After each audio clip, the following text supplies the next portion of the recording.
Assalamualaikum warahmatullahi wabarakatuh. Waalaikumsalam warahmatullahi wabarakatuh. Puji syukur kehadirat Allah Subhanahu wa taala. Terima kasih atas semua kedatangan teman-teman semua di sini dalam kegiatan saya, yaitu melakukan penerapan budaya positif di lingkungan SDIT Permata.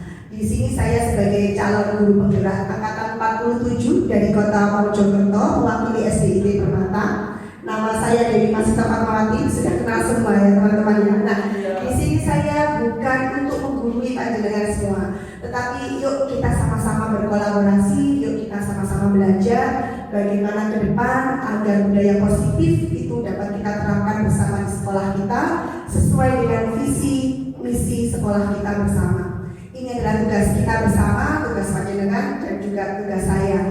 Di sini saya hanya ingin mengantarkan apa sih yang saya dapatkan di CGB kemarin. Insya Allah nanti selama 1 jam ke depan kita akan mengorek tentang apa saja budaya positif yang ada di lingkungan yang kemarin saya dapatkan di CGB dan bisa kita terapkan bersama di lingkungan SDIT. Monggo Bu Siska. Lanjut, ini adalah kompetensi dan capaian umum yang ingin kami terapkan nanti sebagai peran kami sebagai calon guru penggerak, yaitu membangun budaya positif dan menerapkan konsep disiplin positif dalam berinteraksi dengan murid. Intinya adalah membangun budaya positif yang ada di sekolah. Lanjut.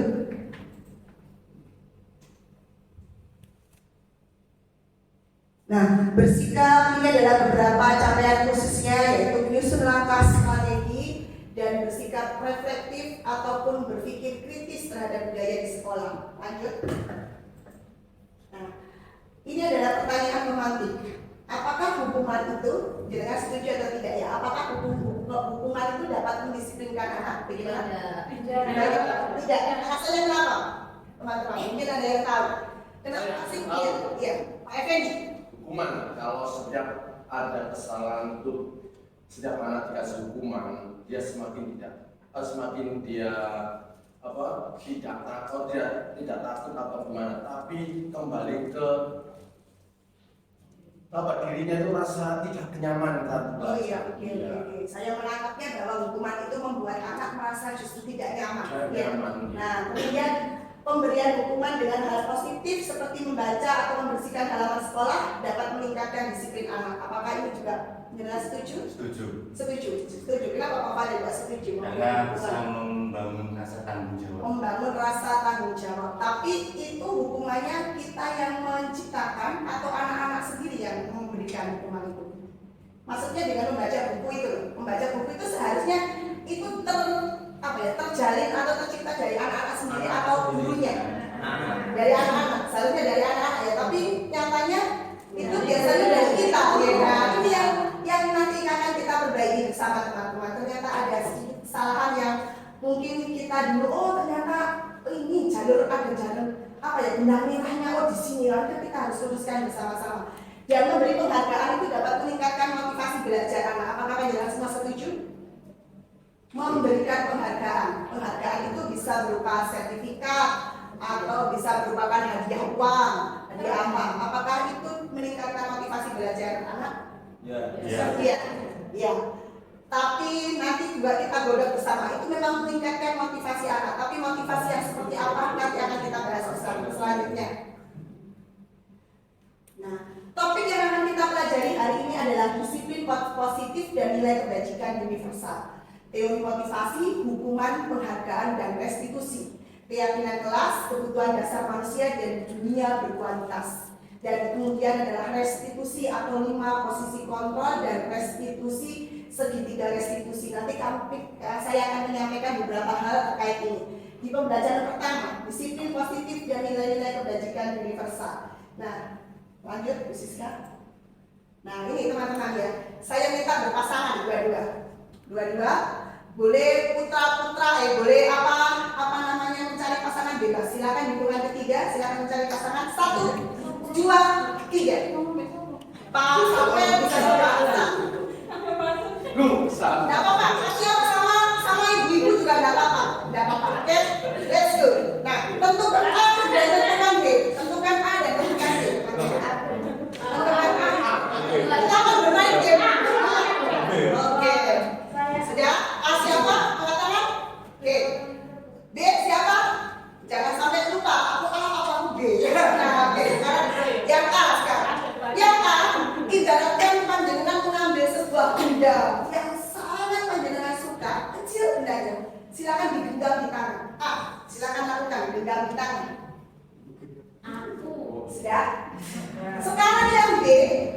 Anda penasaran dengan isi yang ada di genggaman si A, lakukan bagaimanapun caranya supaya A mau menunjukkan apa isi genggaman yang ada di tangannya. 1, 2, 3, silakan mulai. Bukan pakai HP. Silakan.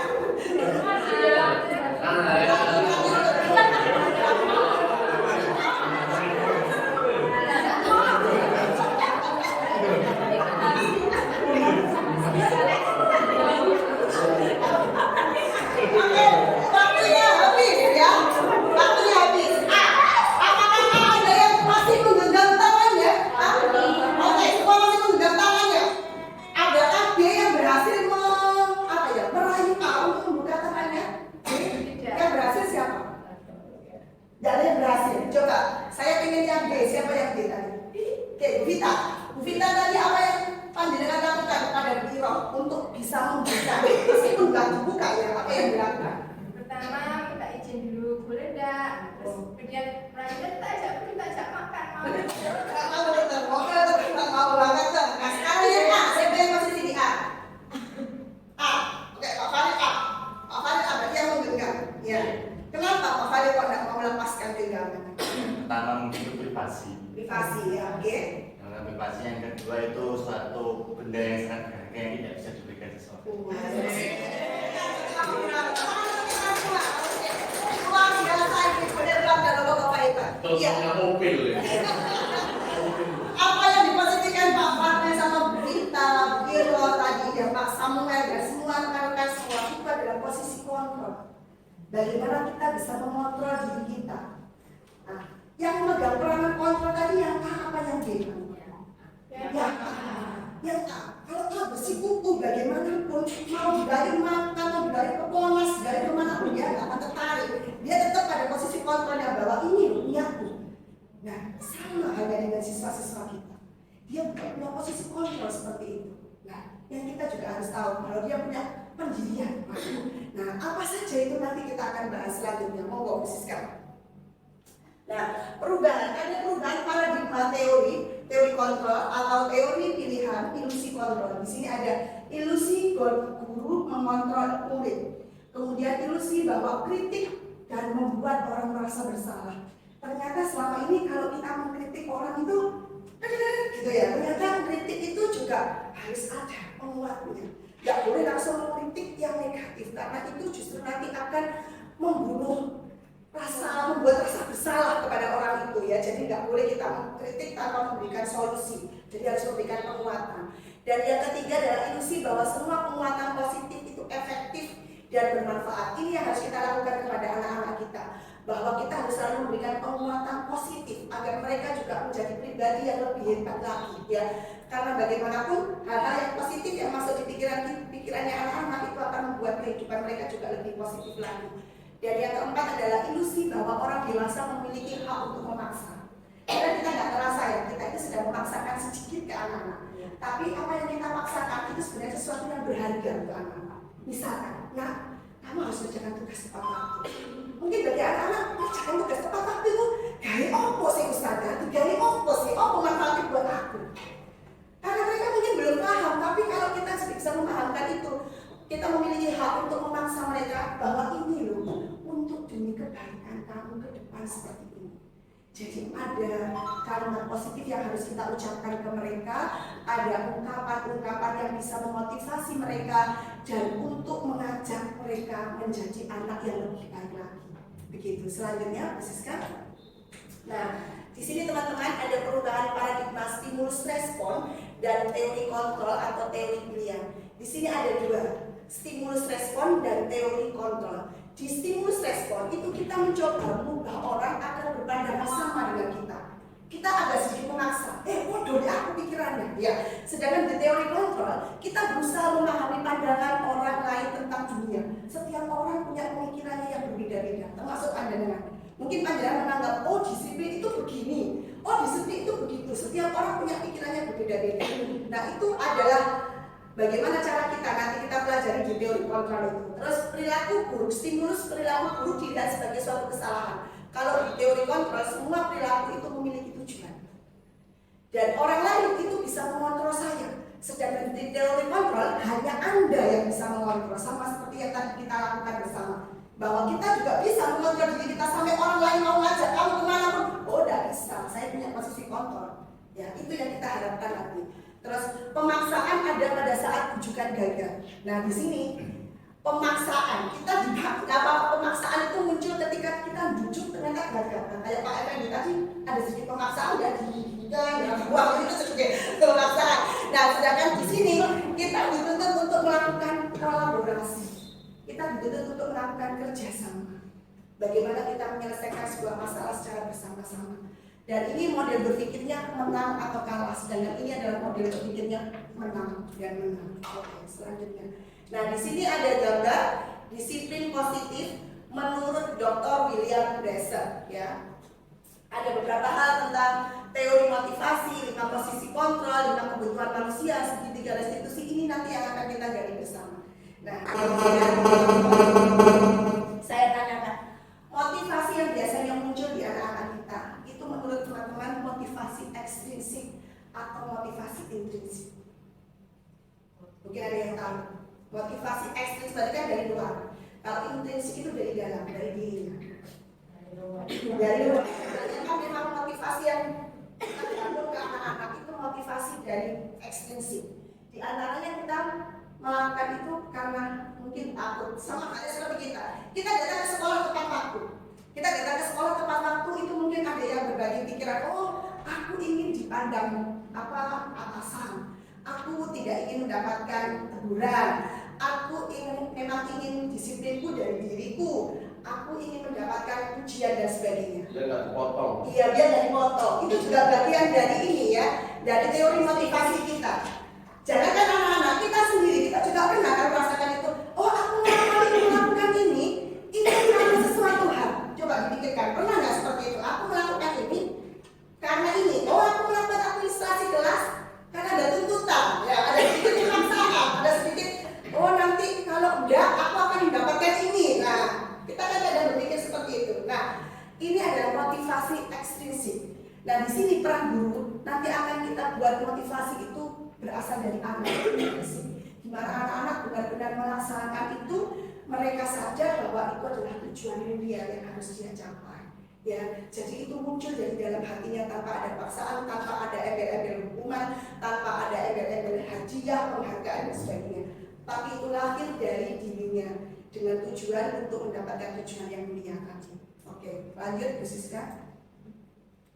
Nah, apakah makna disiplin? Nah, di sini ada 4 hal yang berasal dari disiplina, yang artinya belajar. Bahwa disiplin itu adalah belajar. Yang kedua, makna asal dari kata ini berkonotasi dengan disiplin diri dari murid-murid Socrates dan Plato. Ini berpendapat seperti ini. Sedangkan poin ketiga, disiplin diri membuat orang menggali potensinya menuju sebuah tujuan. Ya, menuju tujuan apa yang dia hargai. Dan yang keempat, namun dalam budaya kita, makna kata disiplin telah berubah menjadi sesuatu yang dilakukan seseorang pada orang lain untuk mendapatkan kepatuhan. Dan kecenderungan umum adalah menghubungkan kata disiplin dengan ketidaknyamanan seperti yang diungkapkan Pak Effendi tadi. Nah ya, bukan dengan apa yang kita hargai atau pencapaian suatu tujuan mulia, tetapi anak-anak melakukan itu karena ketidaknyamanan, karena ketakutan dengan guru dan lain sebagainya. Dan itu yang terjadi pada kita. Nah, nilai-nilai kebajikan di sini saya akan mengajak panjenengan semua untuk melakukan nilai-nilai kebajikan, bahwa disiplin positif itu diawali dari sebuah nilai-nilai kebajikan. Nilai-nilai kebajikan itu diantaranya sudah tertuang di dalam profil pelajar Pancasila yang kita lakukan saat ini di sekolah kita, yaitu beriman dan bertakwa kepada Tuhan, berakhlak mulia, mandiri, bernalar kritis, berpendidikan global, kekuatan loyangan dan kreatif. Ini adalah nilai-nilai kebajikan universal yang akan kita lakukan ke depan. Ya, oke, lanjut. Pembelajaran kedua. Ini ada teori motivasi, hukuman, penghargaan, dan restitusi. Mungkin di antara teman-teman ada yang sudah memahami apa itu. Belum sebelumnya.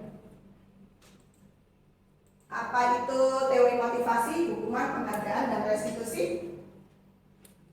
Oh, seperti saya telah. Silakan berdiri dulu semuanya. 3, 2, 1. Silakan berdiri. Kalau saya bilang tepuk apa, kalau saya bilang apa? kelas 1. Ya, kalau saya bilang pagi, nah panjangan tepuk. Kalau saya bilang 2, kalau saya bilang siang, panjangan tepuk 2. Kalau saya bilang sore, panjangan tepuk 3. Sampai 3. Kalau saya bilang malam, panjangan bilang oke, kita mulai ya, biar gak lelah ya. Pagi. Ngantuk ya. Siang.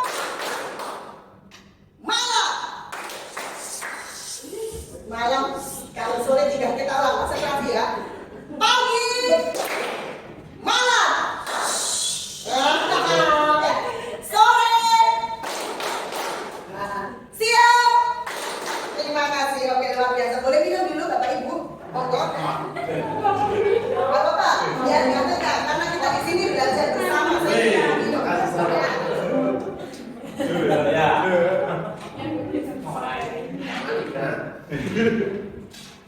Kita di sini sama-sama belajar, bukan karena saya CGP-nya enggak. Kita sama-sama belajar, kita sama-sama menuju kebaikan bersama. Nah, di sini pembelajaran kedua, teori motivasi, teori hukuman dan penghargaan serta restitusi. Ini nanti yang akan kita bahas. Dan ini nanti yang sangat kita perlukan ke depan ya. Nih, monggo Bu Siska. Nah, teori motivasi atau perilaku manusia. Nah, di sini ada motivasi eksternal, motivasi internal.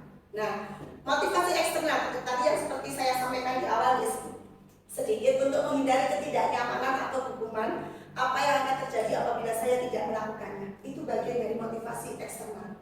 Kalau nanti aku tidak mengerjakan ini, kalau aku nanti tidak datang tepat waktu, aku akan mendapatkan ini dari istana. Aku akan mendapatkan ini dari ayah, dari orang tuaku. Aku akan mendapatkan ini dari kepala sekolah dan sebagainya. Dan kedua, untuk mendapatkan imbalan dari orang lain. Apa yang akan saya dapatkan apabila saya melakukannya? Kalau aku nanti sudah mengut sampah, aku pasti dapat bintang dari istana. Kalau aku nanti tertib di kelas, aku dapat bintang banyak teman-teman. Aku nanti dapat hadiah dari guru. Itu yang biasanya muncul di anak-anak kita. Sedangkan yang ketiga, untuk menghargai diri sendiri. Saya akan menjadi orang seperti apa bila saya melakukannya. Ini yang akan kita bangun. Poin 3, motivasi internal. Bahwa bagaimana kita mengajak anak-anak itu untuk bisa menghargai diri mereka sendiri. Menjadi orang seperti apa bila saya melakukannya. Misalkan, nah, kalau kamu nggak bertengkar gitu, misalnya kamu bisa jadi apa? Anak-anak dikorek seperti itu. Dia akan muncul, aku jadi anak soleh misalnya. Aku jadi anak hebat. Aku punya banyak teman. Dan itu sudah saya buktikan kemarin. Jadi nanti teman-teman bisa melakukan itu sedikit-sedikit. Nanti akan saya beritahu caranya. Oke, silakan lanjut. Menurut Ki Hajar Dewantara, merdeka itu artinya tidak hanya terlepas dari perintah, akan tetapi juga cakap buat pemerintah diri sendiri. Dari filosofi ini saya paling suka itu bahwa kita semua itu harus bisa memerintah diri kita sendiri. Artinya memerintah di sini kita harus bisa mengontrol diri kita sendiri untuk menjadi lebih baik. Oh, ini salah. Ini loh sih benar. Tapi dari diri kita, bukan karena lingkungan, bukan karena penghargaan, bukan karena bintang, bukan karena hadiah, bukan karena ingin dipuji atau apapun. Tapi muncul dari diri anak-anak itu sendiri. Dan itu juga guru juga harus melakukan itu juga. Kita melakukan sesuatu juga harus dari diri kita sendiri dulu. Kita bisa menerapkan itu untuk diri kita, insya Allah kita bisa menerapkan itu untuk siswa-siswa kita. Dan itu harapan kita semua bahwa anak-anak itu jika melakukan sesuatu hal itu muncul dari hatinya, bukan karena dorongan bintang, bukan karena dorongan A dan B, tapi dorongan bahwa ini perbuatanku yang baik. Karena nanti ke depan aku ingin seperti ini, aku ingin menjadi anak yang begini. Ini yang mari kita bersama teman-teman untuk membangun ini, membangun budaya positif ini. Untuk semuanya, baik dari lingkungan kelas 1 sampai dengan kelas 6, semua kita terapkan bersama-sama. Oke, lanjut. Nah, dihukum oleh penghargaan. Ini sepertinya kalimatnya wow, jadi kan dihukum oleh penghargaan. Kok dihukum kok dengan penghargaan? Bahwa penghargaan itu berlaku sama dengan hukuman. Dalam arti meminta atau membujuk seseorang melakukan sesuatu untuk memenuhi suatu tujuan tertentu dari orang yang meminta atau membujuk. Dorongannya eksternal dan ada faktor ketergantungan. Beberapa dampak dari pemberian penghargaan. Ini ada beberapa dampak ternyata teman-teman dari pengaruh pemberian penghargaan. Mungkin ada yang sudah bisa memberikan contoh. Satu, pengaruh jangka pendek atau jangka panjang. Kalau kita sering memberikan penghargaan ke anak-anak, apa yang akan terjadi? Ketagihan. Ketagihan, betul sekali Pak Hasan. Jadi kalau mereka tidak diberikan itu, nggak mau melakukan, akan nanti dapat apa? Nah itu jangka pendeknya. Jangka panjangnya, mereka akhirnya tidak mau melakukan kebaikan itu karena mereka jadi kok tidak tahu tujuannya. Nah itu ternyata. Saya dulu juga pertama masuk di sini tuh yang poin ini yang paling saya wow, ternyata saya salah selama ini. Ternyata dan teman-teman saya juga banyak ternyata salah. Bahkan memberi bintang itu bagian dari penghargaan kan itu salah ternyata. Tidak harus terus. Akhirnya saya amati anak-anak ya kalau nggak dapat bintang mereka nggak mau melakukan sesuatu. Berarti motivasinya masih eksternal banget ya. Nah penghargaan itu menghubung. Ada yang tahu nih teman-teman penghargaan itu bersifatnya menghubung. Mungkin yang sudah pernah membaca. Wiro mungkin tahu? Tidak apa, dijawab aja. Seingatnya apa? Penghargaan itu bersifat menghubung. Seingatnya apa?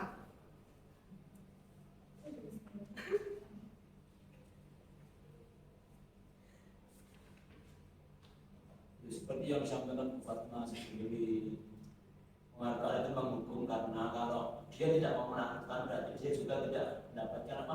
Asalnya dia tidak mendapatkan penghargaan, dia tidak mau melakukan itu. Iya, dia kalau tidak mau mendapatkan penghargaan, dia tidak mau melakukannya. Ya, misalkan dalam kayak ini teman-teman, kayak mungkin dulu zaman kita masih SD itu ada ranking, sekarang nggak ada ya. Ketika ada pengumuman ranking 1 dan ranking 2, yang dulu itu kira-kira anak yang ranking berapa? Mereka merasa terhukum, aku nggak dapat ranking 1. Dia langsung, nah perasaannya terhukum itu tadi. Ya aku ganti, pakai buku. Oh gitu ya, akhirnya merasa Ya. bisa ranking FND, nggak ranking 1. Kenapa? Merasa terhukum. Aku gak naik 2 tahun. Oh enggak, apa itu juga bagian dari belajar. Proses betul sekali.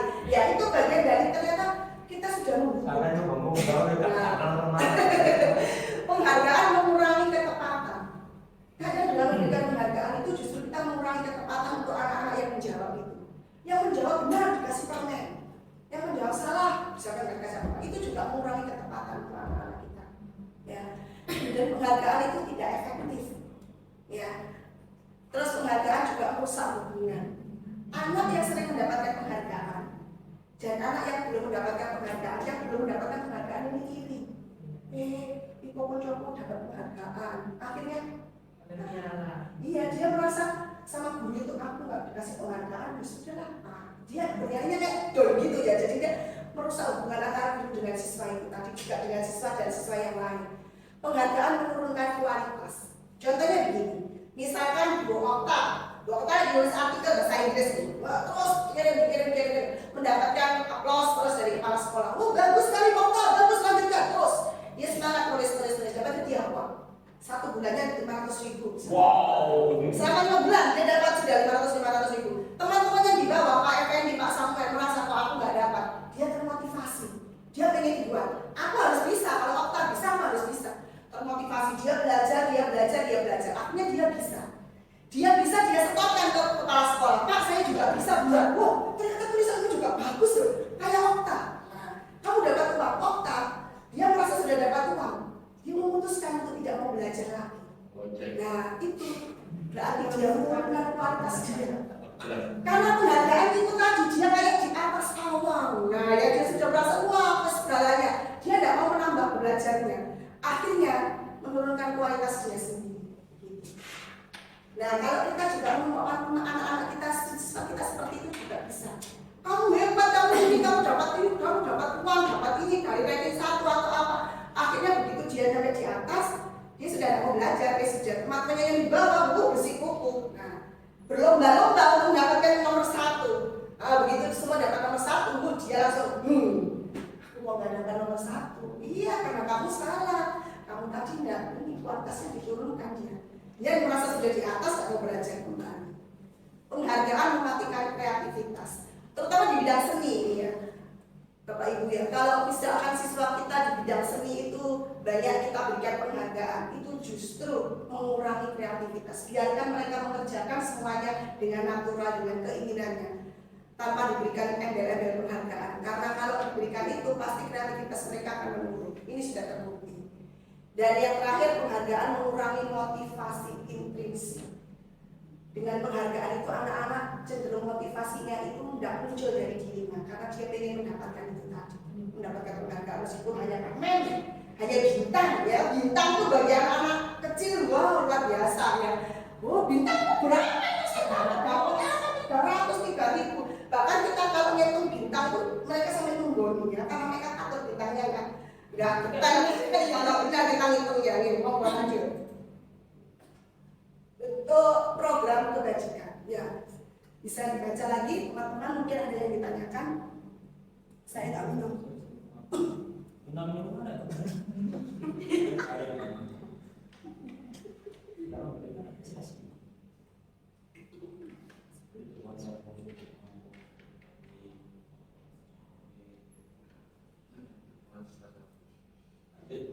Dalam memberikan apresiasi, pengakuan perlu diingat beberapa hal. Beri dukungan secara khusus kepada siswa kita. Beri pengakuan secara pribadi, beri pengakuan kepada semua murid secara bergantian. Dan beri pengakuan secara konsisten dan fokus pada proses. Ini adalah bentuk-bentuk program kebajikan apresiasi kita kepada murid-murid kita. Ya, selanjutnya. Nah, contoh pengakuan atau apresiasi kebajikan. Ini diawali dengan kami membuka jika ada anak melakukan kebajikan. Effendi, kemarin saya perhatikan rasa empatimu besar sekali pada saat kamu menolong murid baru di kelas kita.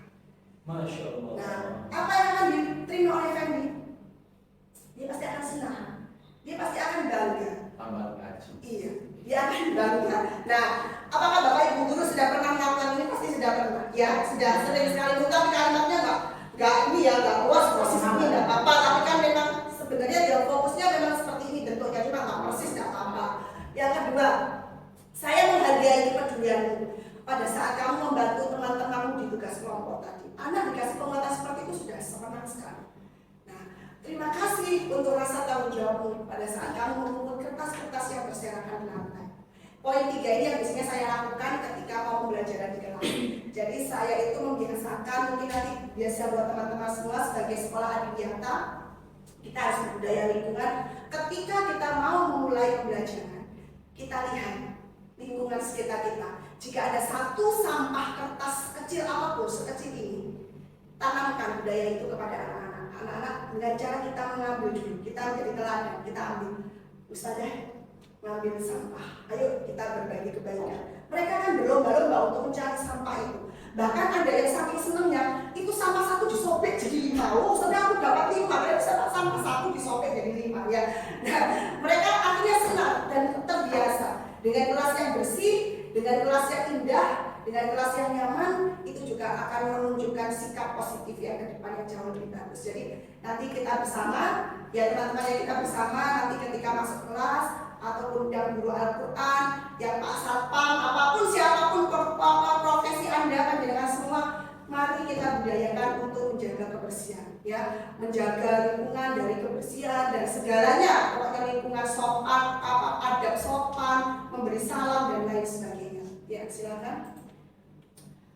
Tugas perbedaan lingkungan. Nah, di poin pertama, mencatat ini sepertinya kita sudah sering sekali melakukan ini. Nah, ini masuk dalam hukuman atau konsekuensi. Yang satu, mencatat 100 kali di dalam buku kalimat. Saya tidak akan terlambat lagi karena terlambat ke sekolah. Itu hukuman konsekuensi. Hukuman. Oke. Nomor 2, lari mengelilingi lapangan basket karena terlambat. Hukuman. Nah, murid diminta untuk push up 15 kali karena tidak menggunakan masker sekolah. Hukuman. Nomor 4, menggantikan kertas tugas teman yang telah dicoret-coret. Konsekuensi. Ya, terus ke-5, membersihkan tumpahan air di meja karena tersenggol pada saat belajar. Konsekuensi. Murid disuruh untuk menggunakan sepatu, murid disuruh untuk tidak mengenakan sepatu ya, salah ketik. Sehari di sekolah karena tidak mengenakan sepatu hitam, jadi nggak boleh pakai sepatu Hukuman. Lari mengelilingi lapangan ya, Pak Effendi di grup juga. Mengelilingi lapangan basket 2 kali karena terlambat 10 menit untuk pelajaran PDOK. Kita lihat selanjutnya apakah benar jawaban kita. Teng. Nah, ya ternyata pinter-pinter. Tepuk tangan untuk kita semua. Ini kalau membelah semuanya ya, kita sudah tahu, nah, sudah pintar semuanya. Ya. Selanjutnya, disiskan. Nah, ini yang kita sekarang ambil pelajarannya teman-teman ya. Perbedaan hukuman dan konsekuensi. Selama ini yang sering kita pakai di sekolah kita apa? Hukuman ya, kebanyakan hukuman. Kemarin juga banyak yang bilang hukuman, yang arahnya hukuman. Nah, sesuatu yang menyakitkan hukuman itu yang harus terjadi. Kalau konsekuensi itu sesuatu yang harus terjadi. Nah, kalau ini hukuman membuat anak sakit, fisik maupun hati, tidak hanya fisiknya, hatinya juga untuk jangka yang panjang. Sedangkan konsekuensi itu membuat anak merasa tidak nyaman. Yang katanya Pak Effendi tadi dalam jangka waktu pendek saja. Anak membenci kedisiplinan kalau di hukuman. Kalau di sini konsekuensi anak menghargai disiplin.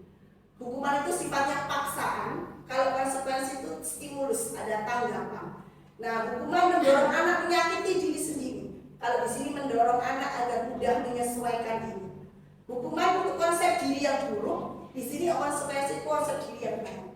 Anak belajar untuk menyembunyikan kesalahan. Nah, sedangkan konsekuensi anak belajar untuk mematuhi peraturan. Marah, rasa bersalah, dipermalukan, merasa tidak dihargai, itu hukuman. Kehilangan hak, dibuat tidak nyaman, diasingkan untuk sementara. Itu adalah konsekuensi. Nah, lanjut. Nah, sekarang arah kita tidak ke hukuman, tidak ke konsekuensi, tapi kita lanjutkan dengan budaya positif kita, yaitu restitusi. Ya, nah di restitusi itu adalah merupakan pilihan. Jadi anak itu diminta untuk memilih. Kalau di hukuman kan sudah ditentukan, kamu nanti akan begini. Kalau konsekuensi kan juga ditentukan oleh guru. Kalau restitusi mereka sendiri yang memilih. Mereka akan menemukan masalahnya sendiri, penyelesaiannya sendiri. Dan itu yang membuat mereka merasa bangga. Oh, ternyata aku bisa menyelesaikan masalah. Kemarin saya berikan contoh itu, saya buat di Akmal. Dan itu dia langsung kayak merasa, wah iya sudah aku gini. Nah saya restitusi, misalnya saya pada saat dia menolong temannya. Terus kemudian di sini restitusi menguatkan murid dalam jangka yang panjang, tidak hanya pendek sampai panjang. Dan korbannya akan mendapatkan ganti. Nah di sini misalkan Bu Ayu menyakiti Bu Rahma, nanti Bu Rahma akan mendapatkan gantinya. Gantinya apa? Bisa lewat permintaan maaf atau mungkin yang lainnya. Tergantung ucapannya Bu Ayu apa. Ya, permasalahannya misalkan mau menyelesaikan dengan Bu Rahma pakai apa? Nah nanti ada ganti. Terus kemudian murid atau anak mendapatkan penguatan. Jadi mereka enggak down, mereka mendapatkan penguatan. Ya, misalkan kamu tuh anak hebat, kamu tuh pintar. Ya, yuk kita bareng-bareng kita apa namanya cari permasalahannya kayak apa sih, kamu harus kayak apa. Terus jelas penyelesaiannya kamu kayak apa. Itu merasa mereka dikuatkan karena mereka tidak dimarahi, mereka tidak dihancik. Nah seperti itu ya. Terus masalahnya juga terpecahkan. Murid belajar bertanggung jawab, itu poin yang penting di sini. Dan fokus pada pemecahan masalah dalam jangka waktu yang panjang. Apa sih yang kamu yakini? Apa yang bisa kamu lakukan untuk memperbaiki masalahmu? Anak diajak ngobrol seperti ini. Dan murid akan menghormati dirinya dan juga orang lain. Lanjut. Apa itu restitusi? Nah, restitusi adalah proses menciptakan kondisi bagi murid untuk memperbaiki kesalahan mereka, sehingga mereka bisa kembali pada kelompok mereka dengan karakter yang lebih kuat. Restitusi juga merupakan proses kolaboratif yang mengajarkan murid untuk mencari solusi untuk masalah mereka. Jadi mereka mencari solusi masalah mereka sendiri dan membantu murid berpikir tentang seperti apa orang yang mereka ingin menjadi tujuannya mereka. Jadi mereka itu mau jadi orang seperti apa dan bagaimana mereka harus memperlakukan orang lain. Di sini anak benar-benar diajak untuk menghargai orang lain juga, ya. Oke, lanjut. Ciri-ciri restitusi. Yang pertama, bukan untuk menebus kesalahan, namun untuk belajar dari kesalahan. Biasanya ada kata-kata penguat. Ustazah tahu bahwa setiap orang itu punya salah. Tapi belajar dari kesalahan itu. Nah, kamu kedepannya mau seperti Jadi anak-anak itu diajak flashback, iya kan biar orang itu punya salah. Tidak hanya dia, biar dia nggak merasa aku loh salah aku apa saja. Tidak hanya kamu, semua orang punya salah. Yang kedua, memperbaiki hubungan. Tawaran bukan dipaksa. Ada tawaran, tapi bukan dipaksa. Kalau hubungan kan kesannya memaksa. Restitusi menuntut untuk melihat ke dalam diri. Motivasi intrinsik ya. Restitusi mencari kebutuhan dasar yang mendasari tindakan. Restitusi diri adalah cara yang pandai. Restitusi fokus pada karakter, bukan tindakan.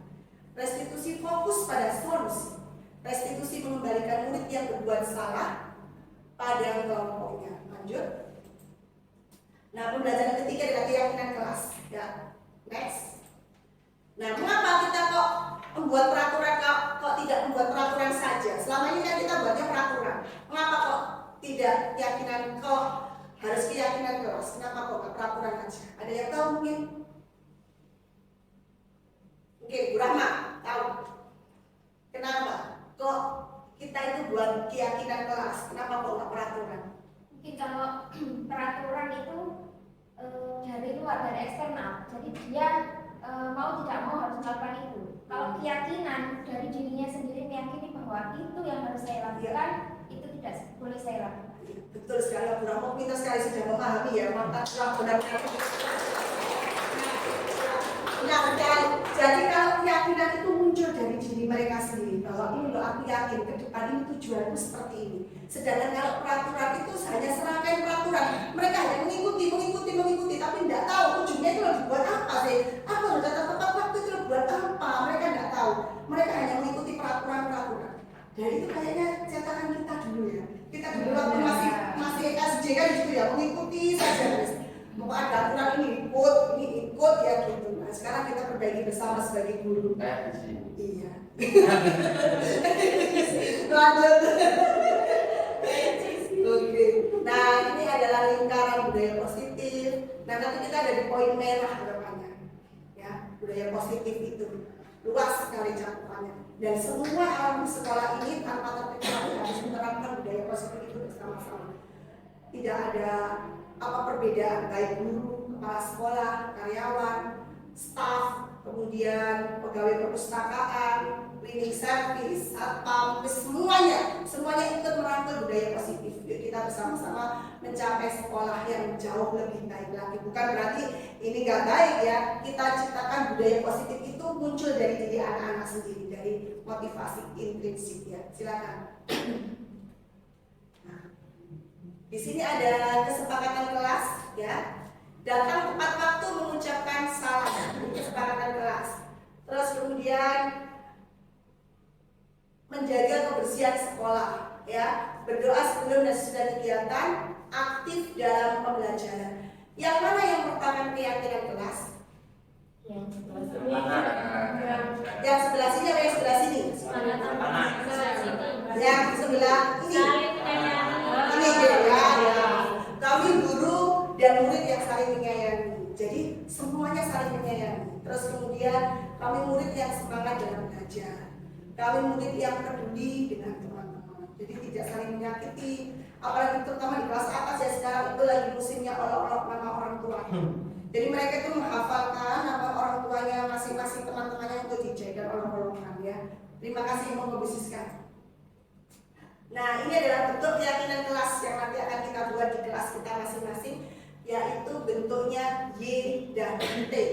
Ya, ini ada yang terlihat, terdengar, berperilaku. Contohnya misalkan hormat, perilaku hormat itu yang terlihat apa saja. Terus yang kita terdengar itu apa saja, dan contoh perilakunya apa saja. Dan selanjutnya itu kemudian diterima dan dimiliki tanpa ya.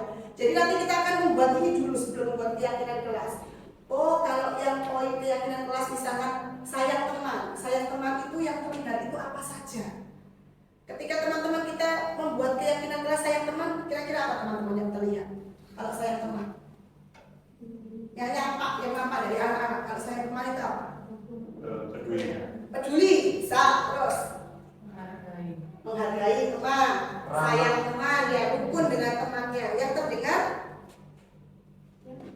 Yang terdengar suaranya. Soalnya tidak ada gaduh ya, tidak ada keramaian. Nah, perilaku perilakunya bagaimana? Perilakunya? Iya, perilakunya dia sayang saling menyayangi temannya, peduli, santun, ya, tidak saling mengolok-olok seperti itu. Jadi perilakunya terlihat aman dan tidak gaduh, santun, ya begitu ya. Jadi artinya terwujudlah itu. Nanti kita akan buat seperti ini di kelas kita. Ya lanjut. Kegiatan pendalaman. Nah, tampak seperti contohnya terlihat empati terhadap perasaan orang lain, memegang barang milik orang lain hanya dengan izinnya, mendengarkan dengan seksama, senantiasa berbuat baik, terdengarnya yuk, ayo kita bantu, terima kasih. Nah itu rasa hormat, ucapan terima kasih. Boleh saya pinjam? Perilakunya tersenyum ramah, kayak kita ya biasanya di sekolah kita kan ada budaya 3S, sapa, salam, dan senyum ya. Terus kemudian memberikan salam hormat, memberikan ruang bekerja, postur tubuh yang lanjut. Nah, ini adalah perbedaan peraturan dan keyakinan kelas. Selalu kembalikan buku di tempatnya, itu peraturan. Dilarang mengganggu orang lain, hadir di sekolah 15 menit sebelum pelajaran dimulai, dilarang melakukan kekerasan dan lain sebagainya. Lanjut, Bu Siska. Nah, sedangkan keyakinan kelasnya, jika selalu dikembalikan buku di tempatnya, itu adalah bagian dari tanggung jawab. Nah, ini Bu Firda ya, tidak hanya di perpus nanti ya, bisa diingatkan anak-anak untuk melakukan budaya positif bahwa kita harus bertanggung jawab.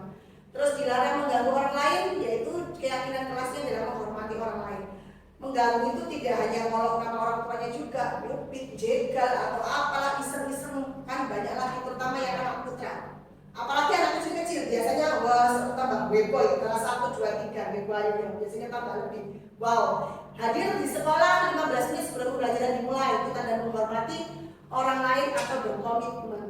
Dilarang melakukan kekerasan, berarti keselamatan menghormati orang lain. Dilarang menggunakan narkoba, itu berarti keyakinan kelasnya berupa kesehatan. Mungkin juga rokok di sini ya. Terus bergantian atau menunggu giliran, yaitu menghormati orang lain dan bersabar. Gunakan masker, itu keyakinan kelasnya masuk kesehatan dan keselamatan. Jangan berlari di kelas atau koridor, itu bagian dari keselamatan dan keamanan. Ya, selanjutnya pembelajaran keempat, kebutuhan dasar manusia dan dunia berkualitas. Nah, teman-teman, bahwa tahukah panjenengan semua bahwa setiap manusia, kita semuanya, itu memiliki 5 kebutuhan dasar. Dan pernahkah kita berpikir bahwa setiap anak-anak di anak didik kita di kelas, itu mereka memiliki kemampuan ini kebutuhan dasar yang berbeda-beda. Jadi kalau selama ini ada anak yang iseng, ini anak yang suka jahil, berarti ada salah satu kebutuhan mereka yang belum terpenuhi. Contoh misalnya, aku bosan pada pelajaran ini, pelajaran PKN aku bosan. Berarti kira-kira kebutuhan apa yang belum dia penuhi? Kebebasan, dia ingin bebas. Nah, setiap anak 5 kebutuhan dasar ini mereka harus terpenuhi semua. Satu mereka tidak terpenuhi, mereka akan ada masalah. Sekarang panjenengan amati, setiap siswa di kelas panjenengan, jika ada yang mungkin suka jahili temannya, di kelas itu sering mondar-mandir karena gurunya, itu berarti ada salah satu di sini kebutuhan yang mereka belum terpenuhi. Mungkin Bu Rahma bisa sharing Nandana. Kira-kira Nandana itu masuk di kategori yang mana? Rasa diterima. Rasa diterima. Kasih sayang dan rasa diterima. Alasannya? Mungkin orang tuanya kurang waktu untuk memperhatikan dia. Kemudian di kelas dia merasa tidak diterima dengan teman-teman. Dengan teman-temannya. Oke, kalau virus mungkin Zidan, pernah melihat Zidan. Zidan kira-kira ada di posisi mana virus? Kalau jangan amati dari kesehariannya. Nanti Bu Okta Ahmad, coba nanti dipikirkan masuk di poin mana kira-kira. Kita bahas bersama, kita amati nanti kita berjalan bersama kan kita bisa menyelesaikan masalah ini bersama-sama. Karena di sini kita saling berkolaborasi. Coba Bu Virus, kira-kira Zidan yang anaknya suka pisang, sana tonjok sini tonjok, habis pokoknya begitu, masuk di mana? Kesenangan. Kesenangan. Berarti menurut dengan dia kurang mendapatkan kesenangan. Ya. Ditelisik mungkin ya dari kegiatan kita, mungkin memang karena Zidan ini punya ibu yang sakit teman-teman ya, jadi memang ibunya sakit, jadi dia kurang mendapatkan rasa bermain di rumah itu tidak ada, jadi hanya ngurusi adiknya kayak gitu ya, jadi mungkin kesenangannya kurang, akhirnya menjadi teman-temannya. Coba kalau Bu Okta, apa ada di posisi mana? Kalau aku selama ini sih penguasaan. Penguasaan. Jadi dia ngatur temannya. Ya di sini dia mengatur temannya. Dia berjiwa pemimpin berarti ya sebenarnya. Berarti dia kurang ya penguasaannya. Oh kayak ibunya. Kenal nggak sama ibunya? Teman mereka. Oh teman mereka. Nah dari 5 kebutuhan ini teman-teman ini harus semua anak harus dapat kepenuhan ini semuanya. Termasuk juga kita guru juga harus. Kita juga selalu perhatikan teman-teman kita. Oh ternyata si A itu kurang di sini. Nah teman kita ya kurang kasih sayang. Oh si B ini kurang ini tidak hanya untuk murid-murid kita, tapi juga teman-teman kita. Jadi kita saling memahami ya begitu gitu. Jadi ada bertahan hidup mungkin semuanya bisa ya karena di sini insya Allah tercukupi semua kebutuhan primernya ya, makan, sandang tercukupi. Hanya 4 poin ini yang biasanya yang ada di lingkungan kita. Sahu. Oh iya, kebutuhan ya kalau anak-anak sahu ya, ini juga bagian dari masalah iya. Dari sahu Vita ya, mungkin pernah bisa bercerita anak-anak yang di kelasnya jenengan yang sahunya kurang kayak apa? Mungkin Jaluan. ada. juga. Terus ada dikasih temannya semuanya ambil 1, dia ambilnya 2, ya begitu ya. Jadi ada perbedaan memang benar-benar jadi nyata gitu ya. Dia dikasih ambil 1, semuanya ambil 1, dia ambil 2 karena dia memang ini tadi bertahan hidupnya kurang. Dan anak kecil kan bertahan hidupnya tidak dapat dari uang saku dari mana, ya minta temannya itu tadi ya. Nah, jadi dari sini kita bisa menguasai ya teman-teman.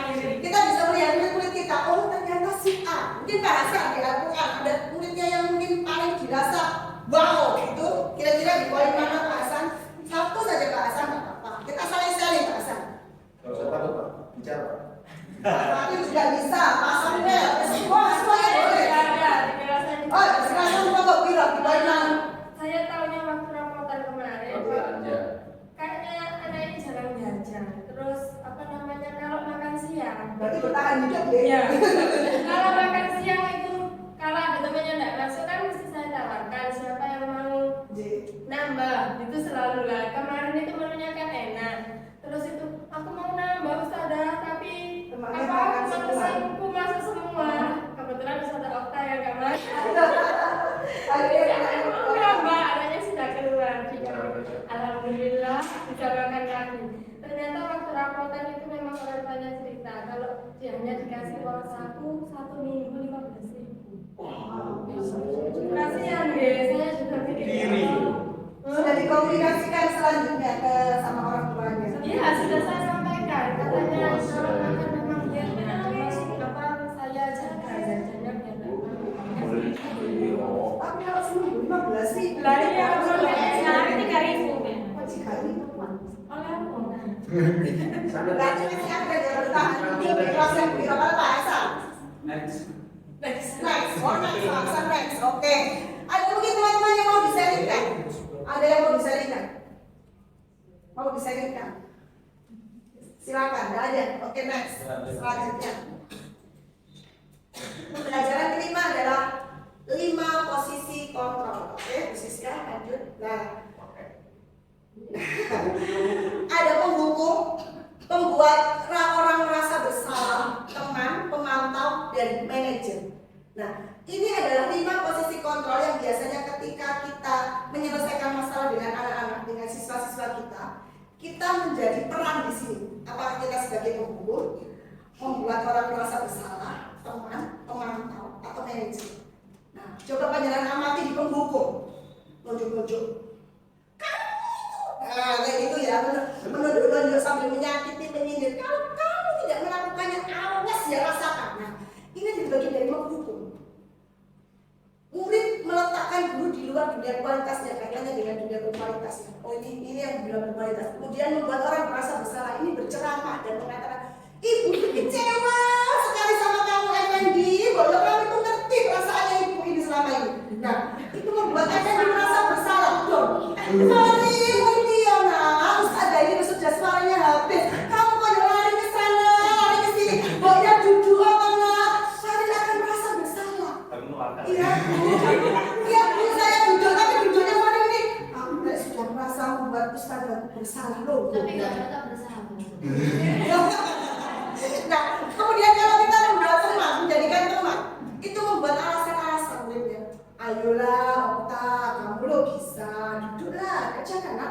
nggak bisa, kamu hebat nggak? Ayo nggak? Pakai bahasanya begitu. Sedangkan kalau memantau ini menghitung dan mengukur, apa ya peraturannya di sekolah ini? Peraturannya apa?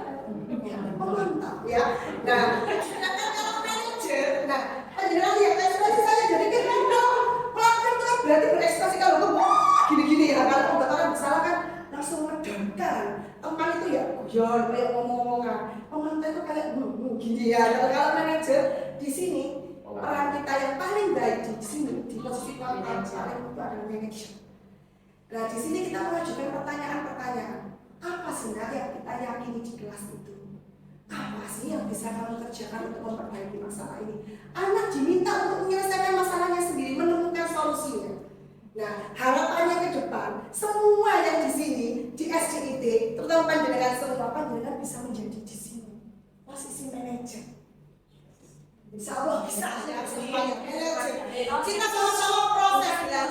Jadi tidak ada lagi begini ya. Halo, apa saya nanti ya ada seperti itu lagi atau mungkin Fandi, Bu ini kecewa warna kecewa nepot. Ada seperti itu lagi. Tapi kita duduk bersama Fandi. Kamu inginnya seperti apa? Makan tadi. Oh makanan tadi apa? Ya seperti itu ya teman-teman. Jadi posisi yang kontrol yang paling baik itu adalah manajer. Ini tidak berlaku hanya untuk guru. Pak Samuel nanti di perpus juga bisa menerapkan itu, ya. Misalkan ada anak-anak yang bukunya sobek atau apa, diterapkan posisi manajer. Saya tahu semua orang pasti punya salah, nak. Kayak kami bukunya sobek, terus kedepannya gimana? Nah, dia akan apakah nanti Ustaz bukunya? Nah, ya enggak. Terus apa lagi yang kamu lakukan? Saya nggak ulangi lagi. Dia akan menemukan sendiri jawabannya. Nah, dia akan mencari topiknya kan dia. Pasti dia bilangnya baik-baik karena itu keyakinan dia sendiri. Iya, nanti kalau aku gini-gini ya dia. Jangan tinggal memberikan penguatan hebat kan. Iya, nah. Berarti kita manajer sudah berhasil kita semua. Tepuk tangan untuk kita semua. Selanjutnya kita pernyataan. Siapa yang mengatakan saya kecewa sekali dengan kamu. Nah, lanjut. Kamu tidak pernah mendengar melakukannya. Coba dilanjutkan. Bergerak di antara sebelumnya jawab. Iya, jawabannya belum. Pernyataan, siapa yang mengatakan ini? Saya kecewa sekali dengan kamu. Iya. Siapa yang biasa mengatakan gini? Gurunya. Kamu tidak pernah benar melakukannya. Ya. Ayolah lakukan demi ibu, demi bapak, teman ya ini ya. Apakah kamu mau mendapatkan stiker bintang hari ini? Ustaz Al-Quran. Ya ini biasanya guru Al-Quran ya. Nah ini biasanya pernyataan seperti ini masuk di kategori apa? Teman ya. Bagaimana kamu bisa menyelesaikan masalah ini? Manajer. Kamu selalu yang paling terakhir. Merasa bersalah. Kayak Effendi tadi disalahkan. Untuk Pak Effendi lebih baik sama saya mengambil tos. Ya, oke. Selanjutnya khususkan. Nah, bergerak antara peraturan memantau konsekuensi atau hadiah, nilai-nilai manajer dan memperbaikinya. Kalau kamu tidak titik-titik, saya akan titik-titik. Ini diberi nama untuk membuat tidak nyaman. Sedangkan kalau di manajer, apa yang kamu yakini, bagaimana memperbaiki masalah ini, memperbaikinya kita berdua membuat mendapatkan apa yang kita butuhkan. Coba YouTube-nya Bu Siska dikeluarkan dulu sebentar teman-teman. Boleh minum dulu sambil menunggu YouTube. Saya soalnya suka haus, suara saya soalnya keras. Kita buat santai saja. Kita nggak kayak ini ya, nggak kayak terlalu formal. Kita buat santai, kita senang, kita happy. Karena ini bagian juga ke depan untuk membudidayakan budaya positif. Biar kamu jujur aja, biar nggak pedot nanti Tapi sama pertanyaannya, minumnya mana?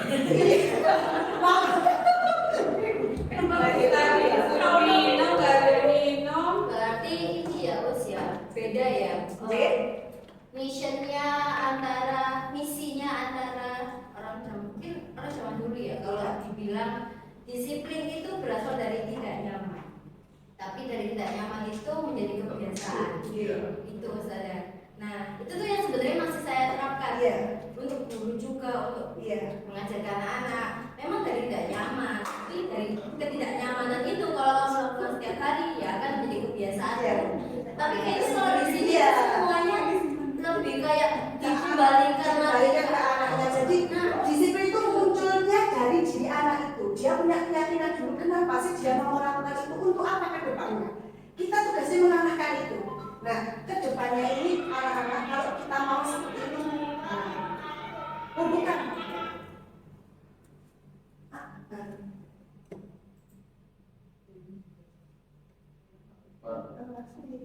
Enggak terus.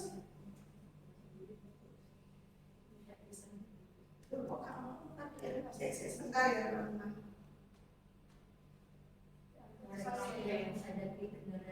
Iya, saya dikirim-kirim semua.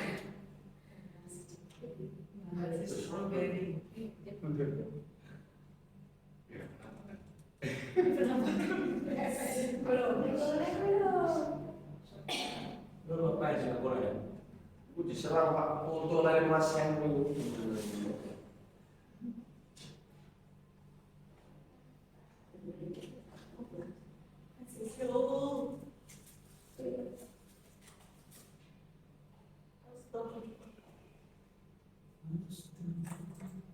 Sis Ari.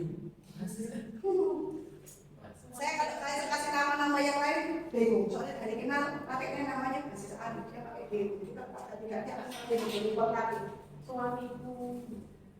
Bingung Nah, ini adalah bentuk restitusi yang saya lakukan kepada salah satu murid saya Akmal. Monggo panjenengan perhatikan.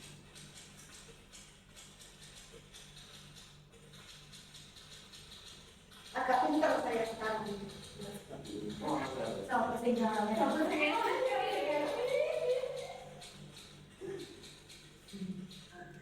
Apa kebenaran Ustaz Fatma itu adalah orang yang diberi sama Ada di mana? Kan memang gitu. Apa kan ada jalan nggak tahu sih? Enggak, enggak baca apa. Oke. Ibu sih kira di interview gini Mas.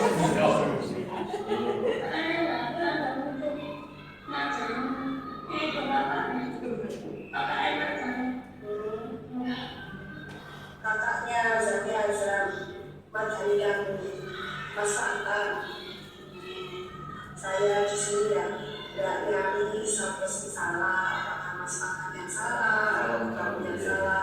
Terus saya juga nggak ikut-ikutan. Buat TikTok ini FYP. Nah, setiap orang pasti punya perbuatan yang salah, semua orang juga bisa memperbaiki itu, ya. Kamu juga bisa memperbaiki itu. Nah, sekarang saya ingin tahu alasan kamu ngecek Zaki Azram itu apakah hanya karena yang tadi atau apa lagi? Kalau boleh saya tahu, apa? Apa? Itu apa?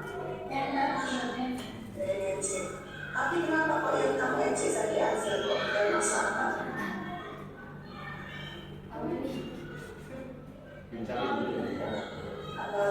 Dia ngomongnya memang benar ya. Iya, kalian cuma nyari sesuatu masalah bukan Zaki Azram ya. Meskipun mereka itu sebenarnya saudara kandung ya, kakak beradik yang tak sama Zaki Azram itu. Nah, Akmal tahu nggak tindakannya Akmal mengecek Zaki Azram dengan nama sebutan orang tuanya ya, ibunya Zaki Azram ya. Nah, itu kira-kira sesuai nggak dengan keyakinan keras? Ya, nggak sesuai. Nah, sesuai ya. Nah, terus Akmal masih ingat keyakinan keras kita itu kayak apa? Jujur hati. Terus kalau yang berkaitan dengan mengecek tadi, keyakinan kerasnya seperti apa? Saling apa? Biasanya kalau Ustaz menyampaikan itu juga saling apa? Saling berteman atau saling menghargai ya. Nah, kira-kira kalau Akmal ngecek Zaki Azram dengan sebutan Maria, Itu begini Zaki Azram saya teman apa dia? Namanya Maria. enggak saling menghargai dengan teman juga. Enggak. Nah, berarti Akmal sudah ingat ya, berarti kalau saya teman menghargai teman itu yang kayak apa ya. Sekarang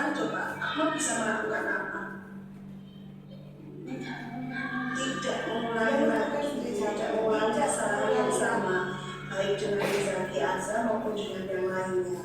Ya, kamu bersedia memperbaiki kesalahan ini? Bersedia. Nah, kalau kamu misalkan Akmal nanti sudah memperbaiki kesalahan ini, kamu nanti bisa jadi orang seperti apa kira-kira Akmal? Kalau kamu sudah tidak mengulangi kejadian ini, memperbaiki masalah ini, kamu menjadi orang baik pasti luar biasa menjadi orang baik. Biar rasanya lebih relax. Ini karena ada Pak Anwar juga sebenarnya Pak Anwar mungkin dia kayak dua guru gitu ya. Punya banyak pahala, selain punya banyak pahala, kalau jadi orang baik banyak teman yang luar biasa kostum. Nah kalau begitu, apakah kamu memiliki kesalahan hari ini? Mau, nah cara seperti apa? Nah, memperbaiki kesalahan. Minta maaf aja siapa lagi minta Jazaki Azhar sama siapa tadi satunya Mas siapa? Mas Farkan ya Mas Farkan bisa juga Masih bisa. Nah, di sini Bapak Ibu bisa mengetahui bahwa Akmal tadi sudah bisa menemukan solusi dari masalahnya. Bahwa di sini dia tidak akan mengulangi lagi. Kalau dia melakukan itu berarti dia menjadi anak yang baik, anak yang mendapatkan pahala. Dan itu ngalir langsung dari diri Akmal. Pertama saya panggil itu Akmal nggak tahu kalau mau saya restitusi, ya saya ajak saya ajak ngobrol berdua. Makanya ketika tadi raut wajahnya Anda itu saya buat tos biar dia lebih relax. Dan ternyata setelah kejadian itu dia cerita ke teman-temannya, aku tadi itu ceritanya besar dan gini. Aku loh ternyata begini. Dia menceritakan dan kayaknya dia merasa dia bangga, dia hebat, dia menemukan itu di dirinya bahwa dia bisa menyelesaikan masalahnya sendiri. Nah, harapannya ke depan jika kita nanti sudah membuat keyakinan kelas masing-masing, nah nanti jika ada anak-anak kita, peserta didik kita, murid kita yang melanggar keyakinan kelas itu, kita bisa menyelesaikannya dengan cara restitusi. Ya, lanjut Bu Siska. Nah, ini adalah segitiga restitusi. Lanjut Bu Siska. Nah, ini adalah gambaran segitiga restitusi yang tadi saya berikan di YouTube tadi.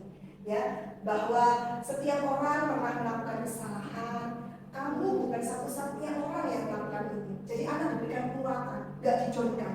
Jadi dia merasa, oh iya Ustaz, agak aku tak salah. Bu Silvi ya, kalau mungkin ada anaknya, aku tanya gak hafal-hafal bisa dibilang.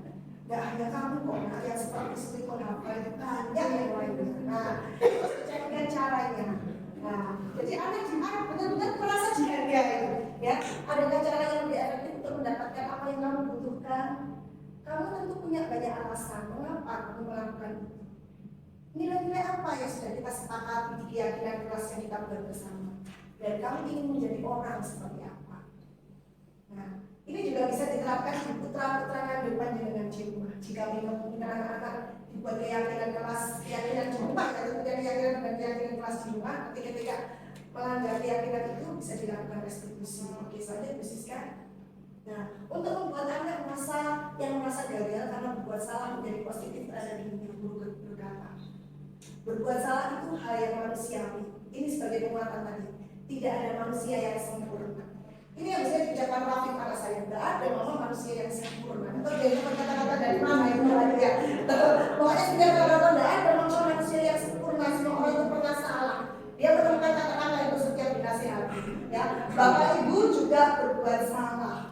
Ya, kita pasti bisa menyelesaikan permasalahan itu. Bapak Ibu tidak tertarik untuk mencari tahu, kan dia bisa menjelaskan apalagi kalau ini ya, apa Rehan anak saya itu ya, Aceh, kalau ngomong kan gitu ya. Nah, kita bisa menenangkan dengan cara begini. Bapak Ibu Ustazah tidak tertarik untuk mencari tahu siapa yang benar atau siapa yang salah. Yang saya ingin tahu untuk menyelesaikan masalah ini Rehan. Nanti dia akan seru. Dari yang dia koyok India gini yang agak slow nanti ya. Kalau kamu menyelesaikan dirimu sendiri terus apakah kamu bersikap baik pada dirimu? Dia akan tahu itu, oh iya, ternyata aku bisa berbuat baik untuk diriku sendiri. Oke, lanjut, bisniskan. Nah, dulu berkata membantu murid mengenali basic kebutuhan dasar yang ingin dipenuhinya ketika melakukan kesalahan itu. Pada dasarnya setiap tindakan manusia tujuannya adalah memenuhi basic needs. Apakah itu power, freedom, love. Itu kalau bahasa Inggrisnya agak salah itu Okta mengalaminya. Nah, dulu berkata, kamu bisa saja kan melakukan apa yang lebih buruk, tapi kamu tidak melakukannya. Mungkin ketika anak ini dulu gendut ya, kamu bisa melakukan yang lebih buruk, tapi kamu tidak melakukan. Berarti kita memberikan peluangan. Kamu pasti punya alasan mengapa kamu melakukan. Apa sih yang penting bagi kamu? Kamu boleh tetap berusaha menjaga sikap itu, tapi tambahkan sikap yang lain, yang baru. Maukah kamu belajar dengan cara lain untuk mendapatkan apa yang kamu butuhkan tanpa harus memukul? Ya, apakah kamu bisa melakukan dengan lebih baik besok lagi? Nah ini Bu Rahma, saya ini kayaknya yang ini ya, kelasnya kelas prelo semuanya, laki-laki pun. Ya, monggo Bu Siska selanjutnya. Nah ini anak melihat kesalahannya dihubungkan dengan norma sosial atau nilai-nilai yang mendasari manusia berinteraksi dengan orang lain. Nilai apa yang kita percaya di kelas atau di sekolah? Nilai-nilai universal apa yang telah kita sepakati? Nilai-nilai kebajikan tadi. Kelas yang ideal itu yang seperti apa? Kamu ingin menjadi anak seperti apa? Yang tadi saya tanyakan di apa? Dia menjadi anak yang soleh, yang banyak teman, yang baik. Apa yang kamu rasakan ketika kamu menjadi itu? Punya banyak teman. Ketika kamu melakukan itu, apa menjadi orang yang seperti apa? Nah itu mereka terbangun dari mereka, meskipun mungkin anak SD bahasanya ya sepatah berpatah gitu ya, tapi kan kita bisa menangkap itu. Oke, lanjut Bu Siska. Intervensi ini bisa membantu murid kembali ke tujuan semula dengan cukup singkat dan cara non-konfrontatif. Pertanyaan-pertanyaan yang diajukan biasanya dikemukakan oleh seorang pemantau dan manajer. Apakah kamu ingin berbuat lebih baik? Ini pertanyaan untuk kita sebagai manajer, bukan sebagai penghukum dan lain sebagainya. Apakah saat ini kamu sudah menjadi orang yang kamu inginkan dan sebagainya? Mau dibaca? Yang mana yang menurut pandangan paling wow itu menurut pandangan? Bagaimana kamu ingin diperlakukan pada kegiatan ini? Bisakah kamu melakukannya? Apa yang kamu inginkan? Peraturannya apa? Ya, banyak caranya ya, ada beberapa aspek. Nah, ini bisa ditanyakan. Peraturannya apa? Seperti kamu punya masalah, saya bisa bantu. Kita juga menawarkan. Saat ini kamu seharusnya berbuat apa? Mungkin Bapak itu pernah melakukan ini, pasti pernah. Iya, pasti pernah. Cuma bahasanya kadang nggak terurut seperti tadi segitiga restitusi tadi, tapi pasti pernah. Kamu pernah ngapain sih? Kamu pernah pasti kok gendut ya? Coba saya tanya, Bisma pernah melakukan ini di pertanyaan yang mana? Misalkan menyelesaikan permasalahan dengan siswanya. Mungkin nangis atau apa, kekaran atau apa, kan masih pernah. Di poin mana?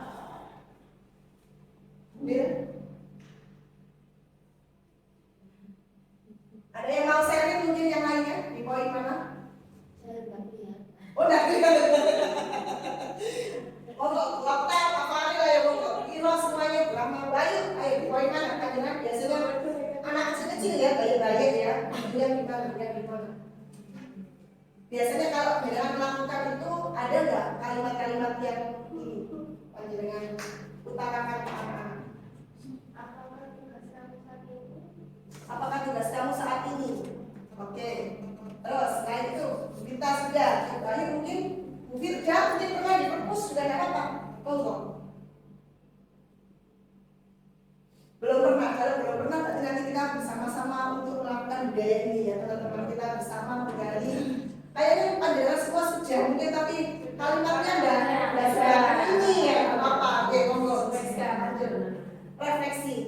Hal baru apa yang mengubah paradigma saya dan saya dapatkan. Nah, sekarang teman-teman saya ingin tahu apa sih yang panjenengan dapatkan, satu orang saja dari sini. Mungkin kamu menyampaikan apa yang panjenengan dapatkan dan perasaan panjenengan setelah melalui kegiatan ini dengan saya.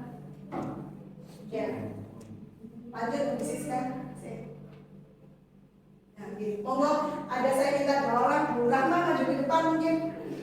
Monggo, di sini aja, oke, monggo. Gimana berapa perasaannya dan apa yang panjenengan dapatkan dan kira-kira ke depannya bagaimana?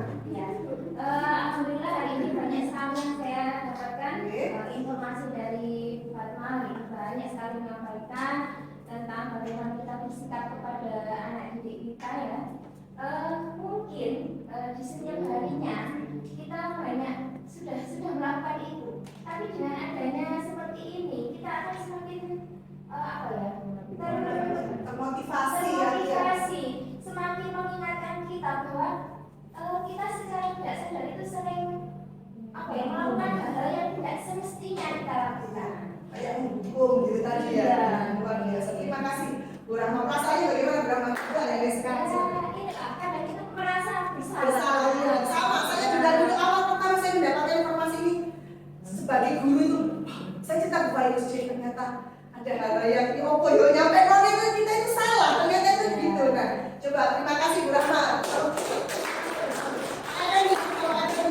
Anda vokal saya dari tadi. Wah, monggo. Maaf saudara ya, kalau untuk hari ini menambah banyak wawasan saya kayak apa yang dengan sampaikan. Tapi tidak sengaja saya sudah sebenarnya saya sampaikan, saya terapkan dalam pembelajaran anak-anak. Sehingga anak-anak itu saat pembelajaran saya sedikit pun nggak ada yang merasa ketakutan. Wah, Ternyata, tapi berarti Anda menerapkan menjadi teman atau manajer gitu.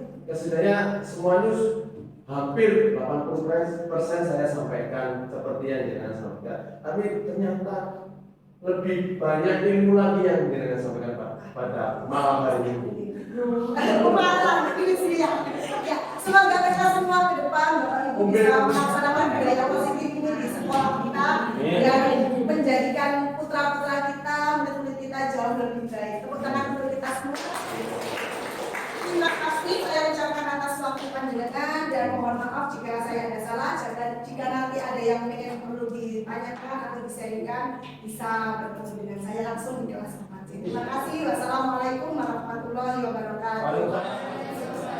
Kita pakai gaya ya, budaya positif, terapkan yes. Itu ya saya bilang budaya positif, panjenengan bilang terapkan yes semuanya. Budaya positif.